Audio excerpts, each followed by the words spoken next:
कोकण दरवाजा, चौ दरवाजा, राजदिंडी, चारही वाटांनी रसदीचे गोंड लादलेले कबाडीचे बैल फेसाडत पन्हाळा चढत होते. कोठीवान त्या गोणीच्या थप्प्या गंगा यमुना या अंधार कोठड्यात रचण्यात घडले होते. तट धरून कुणबी गवताच्या गंजा उठवीत होते. लोहमेटावरच्या भात्यांसमोर फुलल्या निखाऱ्यावर लोखंडी कांबी लाल होत होत्या. हुजूरबागेला तबीब जनावरांना झाडपाल्यांच्या रसांचे उपचार देत होते. बंदिस्त होत चाललेल्या पन्हाळ्याचा फटका टाकून संभाजीराजे रायाजी अंतोजीसह माळोदावर आले. दूरवर दिसणाऱ्या ज्योतिबाच्या डोंगराचे शिखर त्यांनी रखले. खाली दिसणाऱ्या नागमोडी गाडीवाटेला नजर दिली.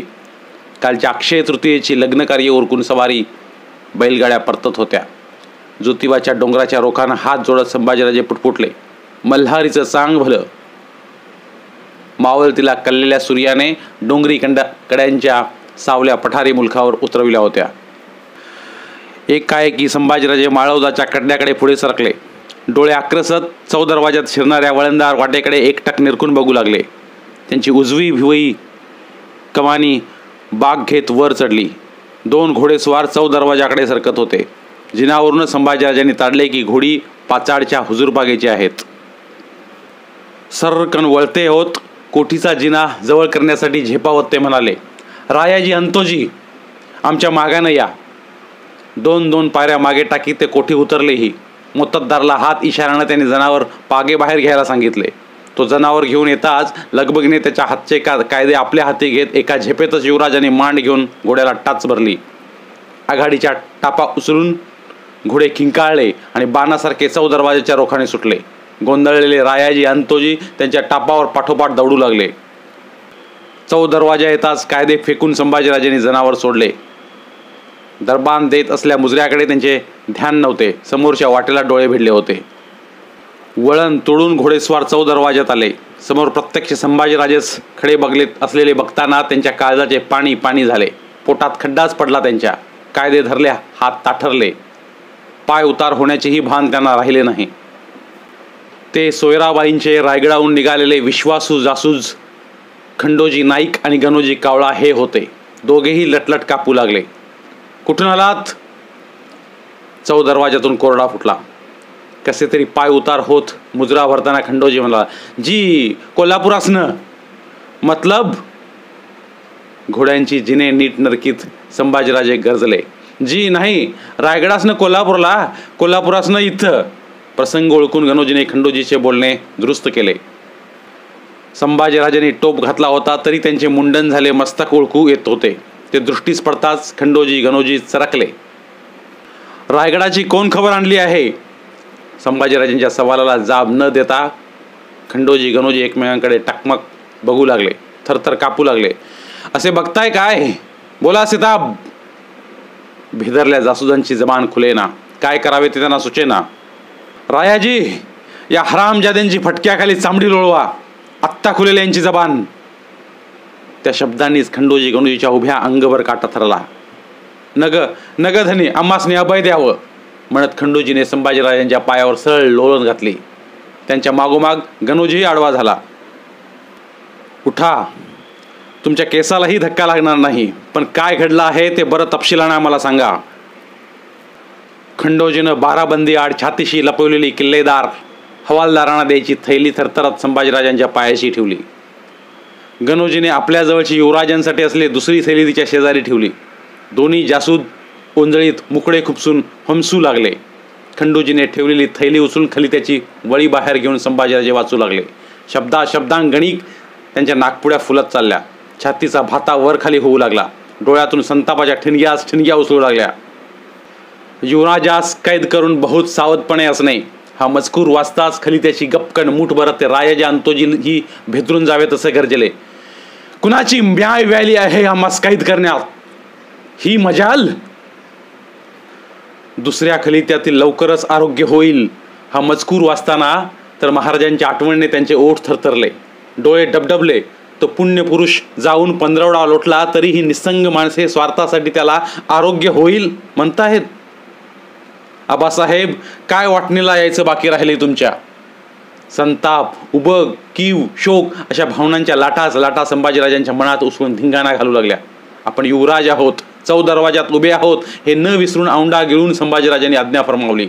अंतोजी, त्या किल्लेदार हवालदार सोमाजीला घेऊन या इथं. रायाजी, आमच्या परशुराम पंतांना जरा बोलावून घ्या. जयद्रथांना जरा सूर्य दावा म्हणतो आम्ही. कोल्हापुरी का गेला होता तुम्ही? युवराजांनी प्रत्येक बाब तपासून घेण्यासाठी समोरच्या खंडोजी गणूजींना विचारले. असलच खलित जनार्दन पंतांनी पेडगावकरांनी पोच करून आलो आम्ही. खंडोजीनं सत्य ते रुजू घातले. ते ऐकताना संभाजीराजांच्या समोर सुमंत जनार्दन पंत आणि पाराजी पंत पेडगावकरांच्या मुद्रा फिरून गेल्या.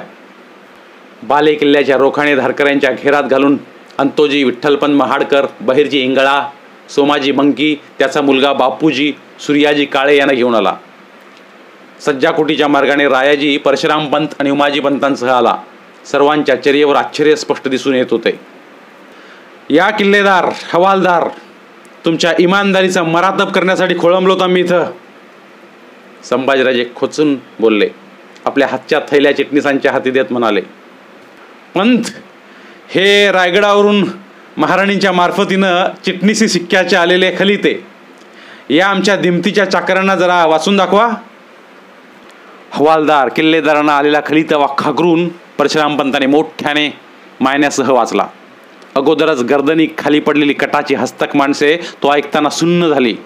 विठ्ठलपंतांच्या समोर येऊन दोन्ही मनगटे वर उठवून धरत संभाजीराजे कडवट तिरके म्हणाले, करता कैदा मास, चढवता काढणे आमच्या हाती.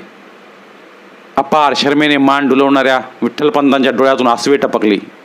विजेचा कडकडाट सरकत जावा तसे मनस्वी संतापाने संभाजीराजे धारकरांना आज्ञा देताना गरजले, या नमखराम दगलबाजांना घेऊन जा आमच्या समोरून. काढण्या चढवून कोठीत फेकून द्या या सर्वांना.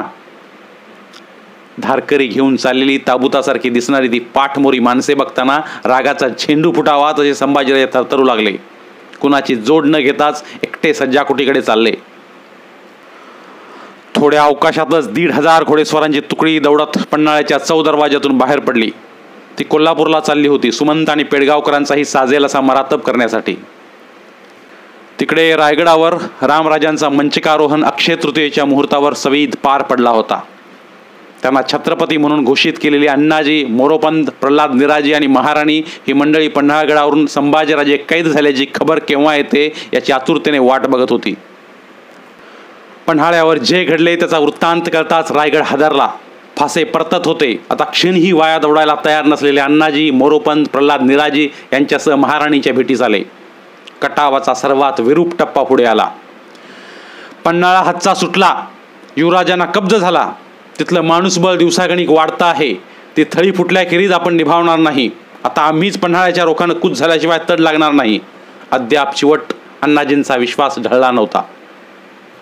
तेच म्हणतो आम्ही, तुम्ही मोरोपंत, प्रल्हाद निराजी, पाचाडचा जमाव उचलून लगोलग पन्हाळ्यास घेर टाका. एवढाही विलंब आणि कसूर झाला तर समजतास घातक आहे. सोयराबाईंच्या विश्वासाची जात तर राजेशाही होती. आम्ही कराड तर्फेनं निघावं म्हणतो. हर हिकमतीनं सरलष्करांना गाठीशी बांधल्याशिवाय पन्हाळा दस्त होणार नाही. कसे झाली तरी अण्णाजींनी राजकारणाच्या डोहात 4 हात मारलेले होते. सरकार स्वारीनं सरलष्करांसाठी खलिता द्यावा आमच्यासोबत, तो कारणी पडेल, मोरोपंतांनी सुचवले. तुम्ही आणि अण्णाजी त्यांची मोठी उमेद धरता. आम्ही खलिता देतो, पण तो कारणी लागेल असं नाही वाटत आम्हास. सरलष्कर यावेळी गप्प बसले तरी आपल्या भाच्यावर मोठी मेहर केली त्यांनी असंच आम्ही मानू. आमचा विश्वास आहे तो तुमच्या उभयंतांच्या हिकमतीवर. सोयराबाईंना हंबीररावांचा वाण चांगला माहीत होता. कशी असली तरी ती त्या हंबीरराव एकाच मुशीची चिवट माती होती. येतो आम्ही. अण्णाजी, मोरोपंत, प्रल्हाद निराजी, राहुजी महाराणींना मुजरा देत लवले. या, तुम्हास यश देणार आई जगदंब थोर आहे. हात उठवून जिजाऊंच्या थाटात सोयराबाईंनी आशीर्वाद दिला. हंबीररावांना द्यायचा खलिता घेऊन कटवाले रायगड उतरून पाचाडात आले. 10,000चे हत्यारबंद तगडे घोडदळ साथीला घेत पाचाडा बाहेर पडले. निघाले. छत्रपतींच्या कैलासवासाला 1 महिना होण्यापूर्वीच त्यांनी उठवलेल्या राज्याचे अपार स्वामी भक्त सुरनीस, पेशवे, न्यायाधीश एक मेळाने फौजबंदीने निघाले. आपल्या साक्षीने युवराजपणाचा अभिषेक केलेल्या संभाजीराजांना जेरबंदीने दस्त करून टाकण्यासाठी. मराठी दौलतीच्या डाव्या हाताने हत्यार उचलले, आपलाच उजवा हात कलम करण्यासाठी. पन्हाळ्याकडे निघालेल्या घोडदळाच्या टापांखालून उसळणारी धूळ उतरली. पाचाडातील थोरल्या औंच्या छत्रीवर आणि महाराजांच्या लाडक्या रायगडावर मजला करीत अण्णाजी मोरोपंतांची फौज कराडवर आली. गावठाणाचा माळ धरून फौजेचा तळ पडला. अण्णाजी मोरोपंतांसाठी डेरे उठले. वैशाखी ऊन प्रांत कराडवर रणरणू लागले. या तळाच्या शेजारीच 10 कोसांच्या पल्ल्यावर सरलष्कर हंबीररावांचे गाव होते, तळबीड. तिथे मराठी सेनेच्या हरावलीच्या 15,000 बांड्या मावळ्यांनीशी हंबीरराव ठाण देऊन होते. रायगडाहून अण्णाजी मोरोपंत पन्हाळ्याच्या रोखाने निघाले. त्याची कुणकुण लागलेल्या हंबीररावांनी सातारा तर्फेच्या आनंदराव निंबाळकर, रुपाजी भोसले, महाजी मापोलकर यांना त्यांच्या जमावासह तळबिडास बोलावून घेऊन बरकटी केली होती. याचा काहीच माग नसलेल्या अण्णाजींनी एक विश्वासू हरकारा उचलून त्याच्यामार्फत महाराणीचा खलिता हंबीररावांसाठी तळबिडाकडे धाडला आणि हंबीरराव भेटीला येतील या वेड्या आशेवर त्या हरकऱ्याची वाट बघू लागले. खलिता हाती पडताच हंबीररावाने आपल्या राहत्या वाड्याच्या खलबती खानात आपल्या सल्लागारांची बैठक बसवली. अंथरल्या घुंगड्यावर आनंदराव, रुपाजी, महाजी गुजर, हंबीररावांचे बंधू शंकराजी आणि हरिपराव फेराणे हंबीररावांभोवती बसले. हंबीररावांच्या चिटणीसाने खलित्याचा मजकूर बैठकीला वाचून दाखविला. पेशवे सुरणीस देतील त्या मसलतीस जोड घालूनच नाही, फौजेसुद्धा त्यांच्या पाठीशी राहूनच नाही, बाळराजास रक्षून चालवणे. तुम्ही घरचेच आहात, पुढे तुमचे बरे ऊर्जित होईल जाणीजे. मजकूर ऐकून कुणीच काही बोलेना. तसे हंबीरराव म्हणाले, चला आत्ता तरी याद आली म्हणायची राणीसाहेबासने आमची. बाळराज मंचकावर चढलं, त्यात अडगळ नग म्हणून गडावरनं काढलं तिने आमासनी. तवा म्हणाल्या, तुमच्या मसलतीनं सार निवांत करू. आता हुकूम हाय पंत सुरनिसांच्या मसलतीनं जावा. काय करायचं बोला बघू. हंबीररावांनी माणसं चाचपली. कराडात काय मसलत निघती बघाय काय हरकत आहे, आनंदरावांनी सुचवले. ते ऐकून मिशांच्या कांगोलाखाली पालती मूठ देत हंबीरराव आणखी कोणी काही बोलतंय काय याचा सासूच घेत राहिले. आता कसं बी झालं तरी रामराज गादीवर चढल्यात. राणीसाहेबांचा हुकूम तो त्यांचाच मानाय पाहिजे की. नाही म्हटले तरी शंकराजी मोहित्यांनी आपल्या बहिणीची तळी आडमार्गाने उचललीच. बाकी थोरल्यासनी पार बगलला टाकलं समध्यांनी. हे काय बरं केलं काय, महाजी मापोलकर बोलला. ही भाबडी मैदानावरची माणसं अशीच बुजल्या खोंडागत कुठे नको तिकडे जाणार हे हंबीररावांनी ताडले.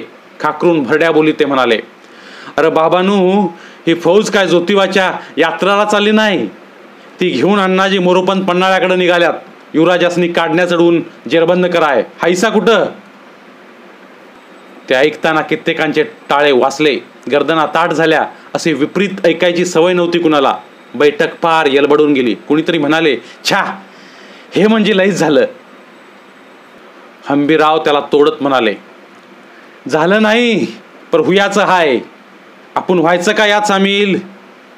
ध्याई पडली तरी धन्याचं भलं चिंतणारी जात आपली. हुयाचं का खाल्ल्या मिठाला जिभेमान.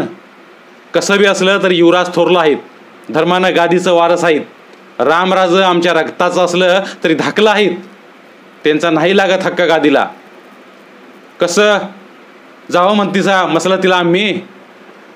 नगच ते. 2-4 आवाज एकदम उठले. निस्तं नग म्हणून हे मिटत नाही. आम्ही स्वतः तर नाहीच पर कुणाला बी काढण्या चढवू देणार नाही आमच्या युवराजांच्या हातात. ह्यो इस्कोट आवराय पाहिजे आपण कुठंतरी. कसा आवरणार त्यो. रुपाजीला काही सुचेनासे झाले. अण्णाजी मोरोपंतासनी बोलवूया हकडं. 4 गोष्टी सांगूया समजुतीच्या. जाणते हंबीरराव तोड काढीत म्हणाले. सर्वांनी त्या मसलतीला संमती दिली. हंबीररावांच्या चिटणीसांनी अण्णाजींच्या हरकऱ्यांमार्फत परतीचा निरोप दिला. आपण उभयता भेटीसेने बैठकीत हिताची ती मसलत तपशिलाने पेश करू. तो निरोप ऐकून मोरोपंत अण्णाजींना म्हणाले, आम्ही हेच म्हणत होतो पूर्वीपासून. जाऊया आपण सरलष्करांच्या भेटीस. अण्णाजी ते खोडून काढीत म्हणाले, चुकता आहात पंत. आपणाला जोड द्यायची तर सरलष्कर जमावणीशी येते आपल्या तळावर. तळबिडात जाण्याचा धोका या क्षणी पत्करणं शहाणपणाचं ठरणार नाही. आम्हाला विश्वास होता ते महाराणींचं नातं मानतील याचा, राजाज्ञेला मान देतील याचा. आता त्यांच्यावर विसंबून चालणार नाही. आपली पावलं आपणच उचलली पाहिजेत. मोरोपंत गंभीर झाले. आपण कसल्या दृष्टचक्रात रीतसर गुरफटत चाललो आहोत याची कल्पना येताच त्यांचे मन खिन्न झाले. यावेळी आपण युवराजांशी तहाची बोलणी करावी असं वाटतं आम्हाला. पहिल्यापासूनच अनिच्छेने अण्णाजींशी हात मिळवणी केलेले प्रल्हाद पंत म्हणाले. तह आणि तो या क्षणी युवराज तो मानतील असं वाटतं काय तुम्हास? अण्णाजींनी त्यांनाही खोडून काढले. ते ऐकून आम्ही येतो जरा म्हणत प्रल्हाद पंत अण्णाजींच्या डेऱ्यातून बाहेर पडले आणि आपल्या डेऱ्यात आले. खरोखरच त्यांनी तहाचे पत्र सिद्ध केले आणि आपल्या दिमतीच्या माणसांमार्फत पन्हाळ्याला पाठवूनही दिले. संध्याकाळ उतरायला आली. अण्णाजी मोरोपंताची वाट बघून हंबीरराव तळबिडात कंटाळले. आपली एवढीही मुरवत हरघडी खांद्याला लावून असणाऱ्या सुरणीस पेशव्यांनी ठेवू नये याची त्यांना मनस्वी चीड आली. मनोमन काहीतरी पक्के ठरवून त्यांनी आनंदराव, रुपाजी, महाजी आणि आपले बंधू शंकराजी व हरिपजी यांना एकजाग करून हुकूम फरमावला. चटक्या जनावरावर मांडा घ्या आणि कराडच्या फौजेत घुसा. मिळतील तेवढी माणसं फोडून तळबिडाला वाटेला लावा. निघा.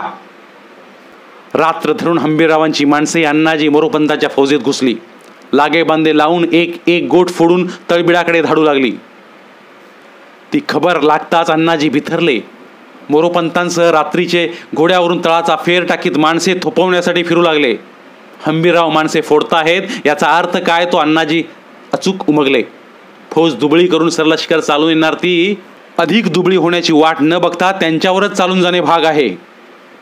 रात्रभर अण्णाजी मोरोपंतांनी विचार करून निर्णय घेतला हंबीररावावर चालून जाण्याचा. आता कट बहकत चालला. दिवसफुटी बरोबर अण्णाजी मोरोपंतांनी हाती असलेल्या फौजीनिशी तळबिडावर हल्ला चढवलाही. हंबीरराव तयारच होते. त्यांचे सेनाबळही भक्कम होते. हा हा म्हणता 15,000 मावळ्यांनी फौजे सकट अण्णाजी मोरोपंतांना घेर टाकला. प्रसंग परतला आहे हे ओळखून पंताने हातातील हत्यार टाकले. ते बघून अण्णाजींचाही हात लटका झाला. शेलक्या माणसांच्या मेळ्यासह हंबीरराव खासे येऊन थेट अण्णाजी दत्तोजी मोरोपंतांना भिडले. मांड न मोडता घोड्यावरूनच झुकून हाताचा झोला तिवार कपाळाकडे नेत कडवेटपणाने म्हणाले, पंत सुरनीस, मुजरा मुजरा आहे तुमच्या इमानदारीला आणि शहाणपणाला. अरे ज्या हातानं शेलं पागुटी घ्यावीत त्या हातात काढण्या चढवाय निघाला. छत्र धरावं त्या डुईवर हत्यार धराय निघाला. धन्यासनी जाऊन महिना बी नाही झाला तर त्याच्या पोटच्या गोळ्याला घेराय निघाला. ते असतं तर झाली असती काय ती ही छाती तुमची. हंबीररावांच्या डोळ्यातून ठिणग्या उधळल्या. त्या खाली माना घातलेल्या पंत सुरनिसांच्या पगड्यावर उतरल्या. आनंदराव, रुपाजी, काढण्या बसल्या म्हणजे माणसाला कसं मेल्यागत शर्मिंद वाटतं हे कळू दे हसनी.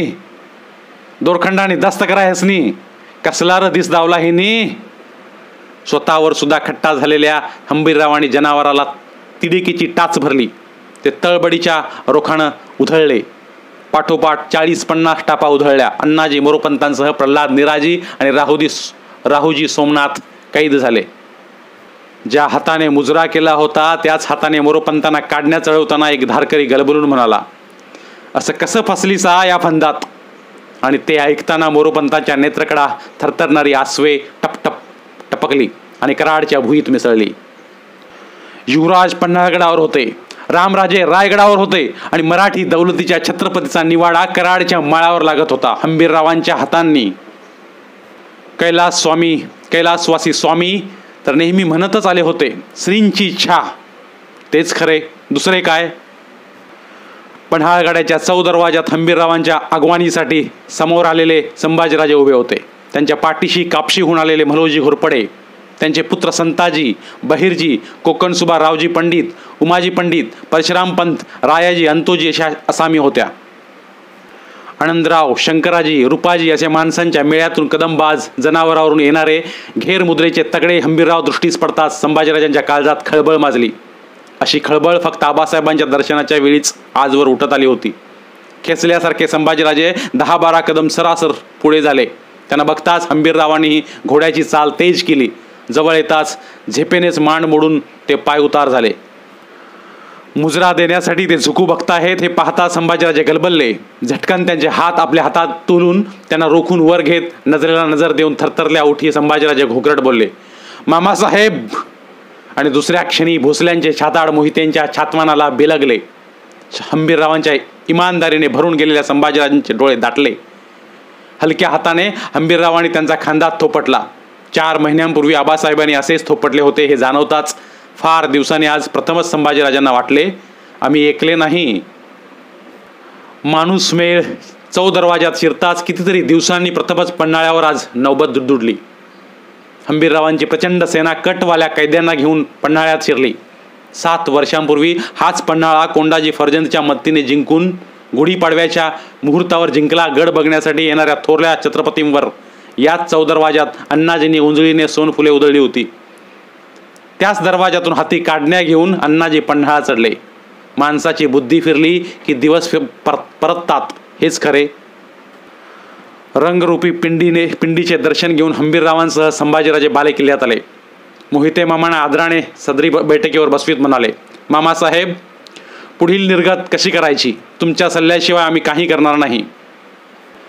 कैद्यांचे तोंड बघणे संभाजीराजे टाळताहेत हे ताडलेले हंबीरराव म्हणाले, ते मोहरं ठरवायचंच आहेच की, पर दस्त केल्याली ती जोखीम तेवढी घ्या बघू ताब्यात. संभाजीराजे अस्वस्थ झाले. नको तो विषय सामोरे येत होता. आम्हास त्यांचे तोंड बघणेही नको वाटते तुमच्या दर्शनानंतर. संभाजीराजे कडवट बोलले, असं म्हणून कसं चालल? करणाऱ्यासनी नाही तर बोलणाऱ्यासनी शरमून कसं भागेल? रुपाजी, पेश घाला त्या इमानदारासनी. हंबीररावांनी रुपाजीला फरमावले. 4 धारकऱ्यांनी घेर घातलेले काढणीबंद अण्णाजी, मोरोपंत, प्रल्हादपंत, राहूजी संभाजीराजांसमोर पेश आणण्यात आले. सर्वांच्या गर्दनी खाली झाल्या. आघाडीला असले अण्णाजी दृष्टीस पडतात संभाजीराजे ताडकन उठते झाले. त्यांच्या अंगभर लाह्या फुटल्या. कानशिले संतापात लाल झाली. डोळ्यांच्या कडात रक्त उतरू लागले. कपाळावरची शीर थरथडत तट्ट फुलून उठली. विस्पारल्या नाकपुड्यांखालचे ओठ थरथरले. मनात असूनही अनावर संतापाने त्यांना धड बोलवेना. अण्णाजी समोर आलेले त्यांना सोसवले नाही. सरकन वळून त्यांना पाठमोरे होते गरजले, जा, पुन्हा यांना आमच्या समोरही आणू नका कधी. आमच्या साऱ्या उमेदीवर यांनीच निखारे ठेवले आहेत. सीताब उचला यांना इथून आणि द्या फेकून कोठडीत. संतापाने अंगभर थरथर कापणाऱ्या संभाजीराजांकडे हंबीरराव बघतच राहिले. कधी काही वावगे समोर आले की संतापणारे थोरले धनी बघितले होते त्यांनी, पण हा माटच वेगळा वाटला हंबीररावांना. धारकरी कैद्यांना घेऊन जायला निघाले. त्यात मोरोपंत आहेत याचे भान होता. संभाजीराजे म्हणाले, थांबा. कैद्यांसकट सर्वांच्या अंगावर त्या ऐकताना काटा सरकला. संत चालीनं मोरोपंतांच्या समोर येऊन संभाजीराजे पडेल बोलले, तुम्ही सुद्धा मला दस्त करण्यासाठी यावं पंत? काय पारख केलीत आमची? सांगावा धाडला असता तर आम्ही आपणहून आलो असतो बांधल्या हाताने तुमच्या भेटीसाठी. सावलीसारख्या आबासाहेबांच्या पाठीशी राहून कसली प्रधानकी निभावलीत ही त्यांच्या माघारी. खुद्द आम्ही दस्त झालो असतो तरी वाटलं नसतं एवढी दुःख दौलतीचे पेशवे जरबंद झालेले समोर बघताना वाटत आहे आम्हास. संतापापेक्षा खंत संभाजीराजांच्या मनी दाटली. शर्मणे अपार पश्चातापाने मोरोपंतांची घेरदार पगडी डुलली. दंडात काढण्या चढल्या तेव्हाच मनाने संपलेला तो माणी पुरुष काही बोलेना. गैरबाका करणीचा पश्चाताप वाटण्यासाठी लागणारे जातिवंत मन त्याच्याकडे अद्याप शाबूत होते. मन पिळवटणाऱ्या भावना त्यांच्या डोळ्यातून अश्रू रूपाने टपटपू लागल्या. ज्यांनी पायाच्या अंगठ्यानं मारलेली गाठ भल्यानं हातानंही कधी उकलायची नाही, त्या या सुरनिसांच्या नादी कसे लागलात पंत? संभाजीराजे अण्णाजींच्या समोर आले. त्यांच्या स्थूल देहयष्टीवर नजरेचा पलिता फिरवीत कडाडले. गर्दन का उठत नाही वर सुरनीस अण्णाजी दत्तो तुमची, की खालमानेनं पायालगतच्या उभ्या राहिलेल्या भुईवर सुद्धा कटाचे बेतच रचता आहात? बोला, खूप जुने बरी मनी धरता तुम्ही. काय करणार होतात आम्हास जेरबंदीनं रायगडी नेऊन? देणार होता टकमकीवरून लुटून की तोपेच्या तोंडी? जाप द्या. राजबोलाचा कोरडा कडकडला. आता मरणाशिवाय दुसरे काहीच सामोरे येणार नाही याची खुणगाठ बांधलेले अण्णाजी अंतिम धैर्याने म्हणाले, तो आमचा अधिकार नाही. आम्ही स्वामींच्याच वारसांना मंचकारोहण केलं आहे. दौलतीच्या हिताच्या दृष्टीने ते योग्यच आहे असं या क्षणीही आमचं मत आहे. दस्त झालो तरी जे केलं त्याचा आम्हाला पश्चाताप वाटत नाही. प्रत्यक्ष स्वामी असते तर त्यांनीही हेच केलं असतं. खामोश. पश्चाताप वाटायलाही शरमणारं मन लागतं. तो तुमचा भाग नाही. आम्ही बाळराजांना का मंचकावर मंचकारोहण केलं ते विचारलं नाही. आबासाहेबांनी काय केलं असतं ते तुमच्या तोंडून ऐकण्याची बिलकुल इच्छा नाही आमची. आम्ही ते बरं उमगतो. त्यांनी काही लहानास दस्त केलेल्या थोरल्याचा नजराणा देऊ केला नसता तुमच्यासारखा. शरम कशी येत नाही तुम्हाला केल्या बेमुरवतीची? टोकदार शब्द अण्णाजींच्या काळजाला भिडले. गर्दन उठवून ते कडवटपणे म्हणाले, का वाटावी शरम आम्हाला? आम्ही काही चोरी बळजोरी केली नाही की दौलतीशी फितवा करण्यासाठी गनिमाच्या गोटात गेलो नाही. अण्णाजी! बैठकीवर बसले हंबीरराव उडत्या सुरुंगासारखे उसळले. अण्णाजीच्या समोर थरथरत तडकले. जबान सांभाळते का उतरून देऊ हातात? फिसकारल्या कंगोली मिशांचे भयावह हंबीरराव बघून अण्णाजींनी मान टाकली. मुळासकट नाळच उपटून काढल्यागत वाटलेल्या संभाजीराजांच्या मिटल्या डोळ्यांच्या कडा ओलावून आल्या होत्या. उभे राहणे असह्य झाल्याने तर रात्रा सदर सोडून अंतपुराकडे गेलेही. घेऊन जाय असनी आणि टाका कोटीत. अजूनही थरथरणारे हंबीरराव गरजले आणि त्यांनीही सदर सोडली. धारकरी कैद्यांना कोठीकडे घेऊन गेले. पन्हाळ्यावरचे वैशाखी ऊन तावतच चालले.